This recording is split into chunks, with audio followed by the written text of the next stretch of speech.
I'm taking a live look over at Snoopy's Pier thanks to Matthew CCAC. Sitting at 77 degrees over there at Snoopy's, 71 here in downtown Corpus Christi, and a couple more cars there on the causeway picking up. The water's looking nice and calm as well this morning.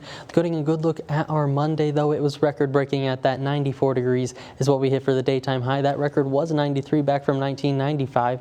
The morning low record was 43 set back in 1957. We didn't even come close at 65 degrees. That's about 3 degrees above our average of what we're supposed to be seeing for this time of year. Of course, lots of rainfall still needed to make up for 2025 as well so far. In your neighborhood, sitting in the 70s for most of us, 67 they're going to be the cool spot over in Hebbronville. 80 over in Port Aransas, the hot spot. 13 degrees of spread right now across the coastal bend.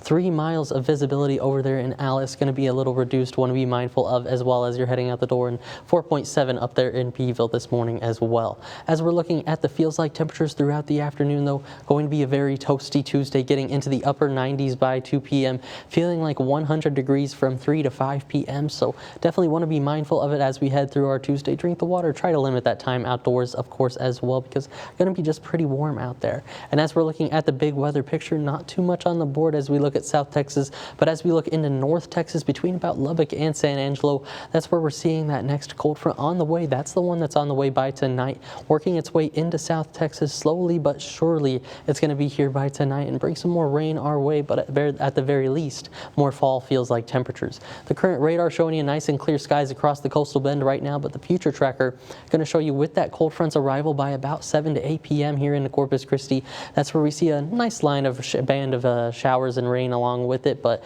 unfortunately on the tail end of the system, going to be very questionable on how much rain, if any, we do pick up. Just going to hope for more rather than less, because we do need a lot of rain to make up for 2025, and in terms of the drought, we could use a dent in that as well. By tomorrow, though, more dry air works in as well as high pressure, nice clear skies, and feeling like fall as you're stepping out the door tomorrow morning. In terms of wind gusts, though, going to be very gusty with it. Those winds turn out of the north with the cold front's arrival, and they're going to be gusting upwards of into the 30s as we see that the winds move from the north with that cold, dry air working into the evening and overnight hours, and going to keep us cold really through the rest of the week, and with sticking with that dry air through the rest of the week as well. You can see on our muggy meter dipping from the 70s down to the 50s and then holding that through Friday. By the weekend, gets back to slightly muggy air around the 60s, but really not too bad overall. And in terms of the 7-day forecast, that's our best rain chance on the board is going to be with the cold front's passage, then feeling like fall the rest of the week. Overnight's lows as low as the 40s by Wednesday night into Thursday morning, with daytime highs only in the 80s by this week.